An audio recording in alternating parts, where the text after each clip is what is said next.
Nínú ìwé ìròyìn tó jáde lónìí, òní ọjọ́ Sunday,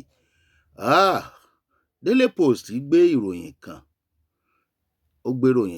níbi tí ó ti jẹ́ kó yé wa wípé orílẹ̀-èdè Nàìjíríà, Ààrẹ Bọ́lá Ahmed Tinubu, Excellency, wọ́n ti lọ ní àdéhùn àjọṣepọ̀ pẹ̀lú ilẹ̀ Amẹ́ríkà láti jọ gbógun ti àwọn agbésùmọ̀mí afẹ̀míṣòfò pẹ̀lú àwọn ológun wa. Ẹ gbọ́ o. Àwọn Amẹ́ríkà àti àwọn ológun wa láti jọ fọwọ́sowọ́pọ̀ gbógun ti àwọn agbésùmọ̀mí afẹ̀míṣòfò, anti-terrorism. Wọ́n fẹ́ jọ kòlábò. Ìròyìn tó dáa ni. Tẹ́ ẹ bá wò ó dáadáa nínú ìwé ìròyìn Daily Post yẹn, Nuru Ribadu ni ó gbé ọ̀rọ̀ yìí lọ sọ́dọ̀ àwọn ará Amẹ́ríkà níbi tí ó ti lọ pàdé. Ṣé ẹ pé Nuru Ribadu ni Nigeria Security Adviser, níbi tó ti lọ pàdé United States VP Vance Rubio ní Washington. Nuru Ribadu ò lè gbé ìgbésẹ̀ láì jẹ́ wípé ìjọba ààrẹ bàbá wa Bọ́lá Ahmed Tinubu mọ̀ sí. Ṣá fẹ́ sọ pé ìgbésẹ̀ gidi kọ́ rèé, ṣùgbọ́n nǹkan kan tí yóò mọ̀ kọ àwọn èèyàn kan lóminú ni pé Nuru Ribadu, àwọn nǹkan kan tó ti ṣẹlẹ̀, àkóbá fún yàn. Ìyẹn ni pé nígbà tí wọ́n mú àwọn afẹ̀míṣòfò tí wọ́n lọ ṣọṣẹ́ ní Kwara, tí wọ́n sọ wípé vigilante ni wọ́n, tí wọ́n dákọ̀ arákùnrin pé ọwọ́ rẹ̀ làwọn ti gba ìbọn, tí ò sì sí nǹkan kan tí ó tẹ̀yìn yọ. Wọ́n kàn confirm ẹ̀ pé vigilante ni wọ́n, Fúlàní vigilante nínú igbó onígbó nílẹ̀ Yorùbá. Nígbà tá à ń sọ̀rọ̀ state police, ẹ mọ́ gbàgbé pé a kàn rán ara wa létí ni o. Kẹ́yìn olóṣèlú lè máa mọ̀ wípé àkọsílẹ̀ lohun gbogbo, ayé social media la wà yìí. Èyí tí Nuru Ribadu ṣe nǹkan dáadáa ni o. A condemn ẹ o. Àwọn èyí tí wọ́n allege wọn fún nígbà yẹn, wọ́n sọ pé là ń sọ o. Oríṣiríṣi ní nǹkan táwọn èèyàn ti sọ. Ṣùgbọ́n síbẹ̀, National Security Adviser ni. Wọ́n ti wá gbègbésẹ̀ tínú àwọn ènìyàn fi wá ń dùn pé bóyá àwọn èyí tí wọ́n sọ nípa wọn tẹ́lẹ̀ yẹn, táwọn ìròyìn gbé yẹn, bóyá irọ́ ni wọ́n pa mọ́ wọn. Àbí ká gbà pé wọ́n fẹ́ fi bà wọ́n lórúkọ jẹ́ ni. Wọ́n sọ pé rárá, wọ́n sọ pé bẹ́ẹ̀ ni nígbà yẹn. Àìdèmọ́yé ẹ̀sùn tí El-Rufai sọ nípa wọn nígbà yẹn, a kàn ń fẹ́lẹ̀ yìí sọ wípé àkọsílẹ̀ wà fún gbogbo. Báyìí wọ́n tún ti ṣèyí tí aráàlú ń sọ pé ó ṣe dáadáa. Ibi táwa ń bọ̀ rèé. Lédè kan, wọ́n ti lọ yọjú sí àwọn United States of America pé ẹ jẹ́ á jọ gbógun ti àwọn agbésùmọ̀mí afẹ̀míṣòfò yìí. Ẹ má gbàgbé wípé àwọn tí wọ́n ń fi ẹ̀sùn ìfẹ̀míṣòfò kàn, àwọn Fúlàní ni. Ọ̀pọ̀lọpọ̀ wọn, àwọn èèyàn wọn ni wọ́n wà nínú afẹ̀míṣòfò. Ṣé ìdùnnú èèyàn kan ni pé bọ́mọ rẹ̀ ò bá tiẹ̀ ṣe dáadáa, àbẹ̀bí ò ṣe dáadáa, kí wọ́n pàdánù? Ṣùgbọ́n ó dáa kéèyàn pọmọ tí ò ṣe dáadáa pé tó ń ṣe yìí yóò lẹ́yìn o, kò dáa o. Ìyẹn téèyàn ò bá fọwọ́ sí tó ń ṣe. Very good. Ìròyìn tó dáa ni o. Ẹ má gbàgbé wípé àwọn afẹ̀míṣòfò yìí tí ìjọba ààrẹ Bọ́lá Ahmed Tinubu tí wọ́n ti pawọ́ pọ̀ pẹ̀lú ilẹ̀ Amẹ́ríkà ni Gumi sọ wípé kí wọ́n bá Amẹ́ríkà ṣe. Turkey, Pakistan, China, àwọn yẹn ni kó bá ṣe, kó wá ràn lọ́wọ́ lọ sọ́dọ̀ wọn. Ṣùgbọ́n gbogbo advice Gumi dó ààrẹ lọ sí Turkey lákòókò yẹn o, bóyá rí àjò yẹn papọ̀ ní léyìí tó mú kí aráàlú nígbàgbọ́ pé bóyá ọ̀rọ̀ tí Gumi sọ ilà ààrẹ tẹ̀lé, bóyá rí àjò ààrẹ ó ti fẹ́ lọ Turkey lákòókò yẹn.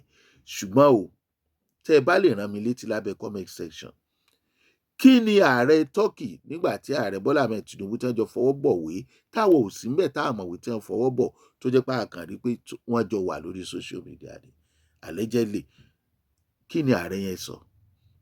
Ọ̀pọ̀ sọ wípé ó ní ọ̀rọ̀ ẹ má jà kó tẹ̀, ẹ jẹ́ àfi sábẹ́ comment section.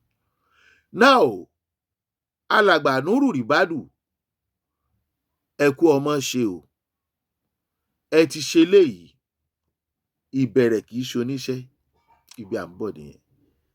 Ìbẹ̀rẹ̀ kì í ṣoníṣẹ́.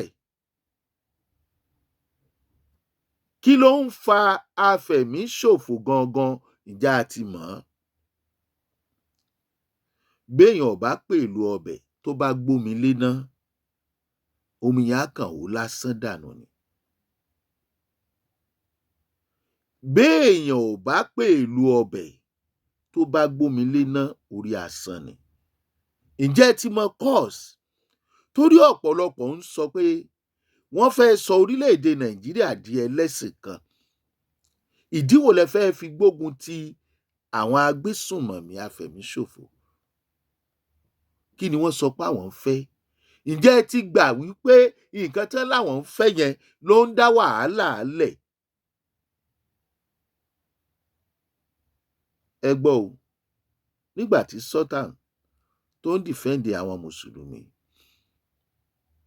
ó tún sọ, kò rántí sọ ẹ̀yà wọn. Ó ní wọn ò pa Kìrìsìtẹ́nì, kì í ṣe àwọn Kìrìsìtẹ́nì ni àwọn mùsùlùmí ń pa. Bí ẹ bá ń pa àwọn mùsùlùmí tí wọ́n ń pa Kìrìsìtẹ́nì tí wọ́n ń pẹlẹ́sìn àbáláyé, tíjọba dẹ̀ ṣetán láti gbógun tì wọ́n nísìn, ṣé tí wọ́n bá pa wọ́n, ṣé àwọn nọ́ọ̀tì náà ò tún ní padà sọ wípé ṣe ni wọ́n ń gbógun ti àwọn ẹlẹ́sìn mùsùlùmí? Ṣé kò ní di wàhálà? Ó sì di dandan kán gbógun tì wọ́n. Ó di dandan kó mọ̀ sí repentant bandit. Nísìn ẹnu ò ká wọn mọ́. Ìjọba bàbá wa Bọ́lá Ahmed Tinubu ti gbé ìgbésẹ̀ torí wọ́n mọ̀ọ́mọ̀ fi eléyìí lásìkò yìí wọ́n fẹ́ fi bà ìjọba jẹ́ ni. Wọ́n fi ń pawó láyé olóògbé Muhammadu Buhari. Buhari ò dẹ̀ sọ̀rọ̀. Àbámọ̀ orílẹ̀-èdè Nàìjíríà láyé ìjọba Buhari ni. Èmi ò sọ pé ààrẹ Bọ́lá Ahmed Tinubu wọ́n ṣe 100%. Bétò ọrọ̀ ajé ò bá ṣe bẹ́ẹ̀ rú gọ́gọ́, tébi ń paráàlú lẹ́yìn tí gbogbo wa fojú wa rí, tétò ààbò ò dẹ̀ sí. Àwọn tó ń fa gbogbo wàhálà yìí náà, tí pọ́lísì tí ààrẹ Bọ́lá Ahmed Tinubu gbé wá tí ò fi work, tó fi ń di wàhálà, àwọn ìran yìí náà ni. Àwọn ìran yìí náà ni. Ṣé tán bá wá dé tí wọ́n tún lọ inú igbó tí wọ́n wà, tí àwọn ará Amẹ́ríkà àtàwọn ọmọ ogun wa tí wọ́n tún wipe wọn lọ wà, àwọn kan máa sọ pé mùsùlùmí ni ń bá jà. Àwọn ọmọ àlè ilẹ̀ Yorùbá náà ó tún dìde bí a ṣe dìde sọ̀rọ̀ Iran àti Amẹ́ríkà. Ní ìsìn wọn ò rí wọn kìlọ̀ fún àwọn mùsùlùmí alákatakítí ọ̀dọ̀ wa ò dìde ń jọ kan pé ẹ̀yin náà ẹ dákẹ́, ẹ̀ ń dójú tu mùsùlùmí. Ọ̀dọ̀ ẹ má dàkọ̀ Allahu Akbar mọ́, ẹ má sọ̀rọ̀ ṣàríà mọ́ pé ń tẹ̀ ń jà fún un. Kò sí o, ẹ bẹ̀rẹ̀ sí rí àwọn ọmọ àlè Yorùbá tí wọ́n bẹ̀rẹ̀ sí ní gbógun ti ara wọn, tí wọ́n bẹ̀rẹ̀ sí sọ̀sọ́kúsọ síra wọn láì ṣe ààrẹ Bọ́lá Ahmed Tinubu, láì ṣe Trump.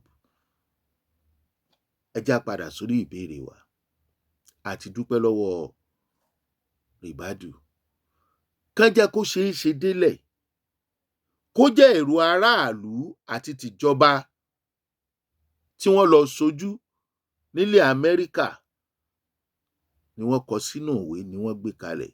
Ẹ má gbàgbé nígbà kan, nígbà tí wọ́n ń sọ̀rọ̀ genocide, ẹ rántí pé wọ́n láwọn èèyàn ìjọba kan lọ láti lọ fi owó, wọ́n ní allegedly bọ àwọn ará Amẹ́ríkà nínú láti pa ọ̀rọ̀ yẹn dà. Kí lè má rí bẹ́ẹ̀? Ìgbà wo wá ni action máa bẹ̀rẹ̀? Ṣáàtú máa dájọ́ sí ni bá a ṣe dájọ́ sí state police tí ò fi ṣe dìsìn. Ẹ pariwo síta àwọn wo ni ò jẹ́ kí state police ṣe. Alàgbà Agbado nígbà tí ń sọ̀rọ̀ state police, wọ́n dá forest guard rangers sílẹ̀ dìsìn show work. Àwọn ọ̀bọ̀n tí wọ́n ṣètò ń gbà yẹn ń bolówó àwọn wo ni wọ́n pín fún. Bá a bá fi tá a bá kó adìẹ sábẹ́ tá à ń gbé ìgbàdo, báwo làgbàdo yẹn ṣe fẹ́ o? Ọ̀rọ̀ ètò ààbò là ń sọ nípa ẹ̀. Ààrẹ bàbá wa Bọ́lá Ahmed Tinubu ṣe ti wọlé ṣèpàdé pẹ̀lú àwọn èèyàn yín. Ṣé àwọn oníwà àbàjẹ́ tó wà nínú ìjọba, ṣé lára àwọn tí àwọn èèyàn ń sọ pé allegedly tí wọ́n ń allege pé àwọn pípù yìí náà ń náwó sáwọn agbésùmọ̀mí afẹ̀míṣòfò, bó bá tiẹ̀ jẹ́ nítorí kẹ́ ẹ mọ́ bá àríjọba ṣe àbí kẹ́ ẹ mọ́ bá wọlé ẹ̀kejì, ìtàwọn yẹn ṣáà ń sọ allegedly pé wọ́n wà ní àárín yín láàrin ìjọba. Wọ́n dáko ìyẹn o. Wọ́n ní wọ́n wà lọ́fíìsì káàkiri tí wọ́n jẹ́ alákatakítí. Bó o ní àwọn èèyàn wọ̀nyí ò ṣe ní dà yín lágbòdà ná? Báwo ni wọ́n ṣe máa jẹ́ kí ìgbésẹ̀ rere tẹ́ ẹ gbé yìí kó ṣe ṣe láì jẹ́ ìdíwọ́? Àdúrà kan ṣoṣo la máa gbà fún gbogbo ẹni tó bá fẹ́ dí ìgbésẹ̀ tuntun yìí lọ́wọ́. Táàárọ̀ wọn bá dà, alẹ́ wọn ò ní dà. Wọ́n ráre dọ̀jọ́ alẹ́, wọ́n ráre àìsàn, owó tí kò ní ká. Nísìn tí wọ́n ti rí pé Ribadu lọ sí Amẹ́ríkà tó lọ pàdé arákùnrin Rubio ní Washington, United States VP Vance, wọ́n ti ń sá kiri. Ọgbọ́n míì ni wọ́n á tún máa wá láti dá láti tún fi da gbogbo ẹ̀rú. Wọ́n ń lo àwọn tẹ́rọ́rìsì yìí pé tí ọwọ́ àwọn bá ti tẹ ìjọba yìí, àwọn ò islamize orílẹ̀-èdè Nàìjíríà. Ọ̀pọ̀ aláǹgbá ló dakùn délẹ̀ nínú ìjọba láàrin wa.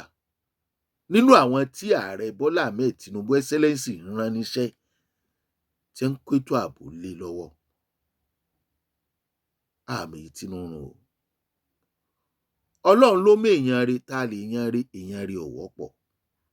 Àmọ́ síbẹ̀, ẹ má jà á torí wípé wọ́n ti pele Amẹ́ríkà, ẹ wo iye oṣù tí wọ́n ti wá fi àdó olóró tú wọn ká nínú igbó Sokoto, níbi tí Sultan ti ń jẹ ọba tiẹ̀ tó ti ń jẹ emir, tó sì sọ wípé àwọn agbésùmọ̀mí yìí ṣe mùsùlùmí, tí ò sì fijọ́ kan rìpọ́ọ̀tù wọn fúnjọba kó tó di pé Trump wà, tí gbogbo ayé dẹ̀ mọ̀, tí wọ́n dẹ̀ wáìpù wọn tán, tó jẹ́ pé nǹkan sọ ni wípé ìjọba ń bá Northern Muslim jà.